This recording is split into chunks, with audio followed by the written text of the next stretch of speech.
Sa buhatan ng Chinese Taipei at China para matalo lang ang Gilas Pilipinas, umastos pa ng milyon-milyon. And bago natin yan pag-usapan mga kaibigan, palike and share naman bilang suporta sa ating YouTube channel. Well mga kaibigan, ngayon ay naggagalaiti ang China at gumagawa ng paraan para makaganti sa Gilas Pilipinas. Malaking sampal din po kasi sa kanila ang pagkakapanalo ng Gilas Pilipinas sa unang laban nila sa Hong Kong, China.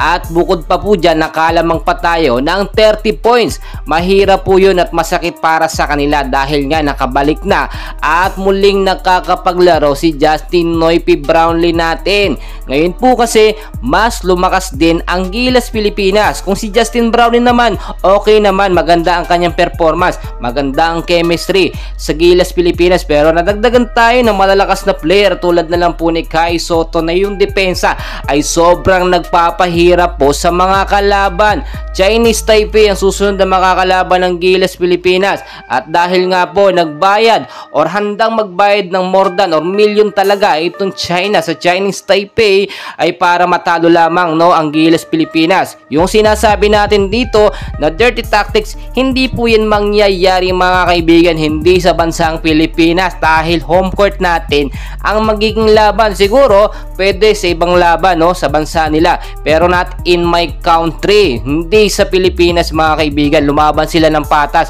dahil kapag nakitaan sila ng pananadya na foul para lamang mapalabas si Kai Sotto, yung defender natin, yung depensa, at hindi sila mahirapan umilalim at makapuntos, ay baka kuyugin po sila ng mga Pilipino. Well mga kaibigan, ngayon po kasi the more na nagagalaiti ang China, the more naman na mas ginagalingan at nagiging kalmado ang Gilas Pilipinas.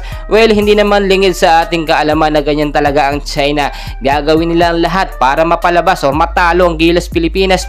Ginagamitan po nila ng lakas nila, ng power nila, especially pagdating sa pera. Ano ba naman yung milyon na ilabas nila para talunin lang ng Chinese Taipei ang Gilas Pilipinas. At lumalabas parang wanted pa nga tayo sa China dahil may reward ng mga player nila, yung Chinese Taipei pag natalo tayo. Pero syempre, tuloy-tuloy, puso ang pinapairal ng Gilas Pilipinas at never say die, hindi tayo magpapatalo. Kaya naman yung magiging laban sa February 25, araw po yan ng linggo mga kaibigan, buong Pilipinas ang susuporta dahil home court natin sa PhilSports mangyayari ang pangalawang laban ng Gilas Pilipinas kontra sa koponan ng Chinese Taipei. Well mga kaibigan, huwag kalimutan mag-like and pa-share na rin sa ating mga kaibigan para updated tayo sa daily Gilas update.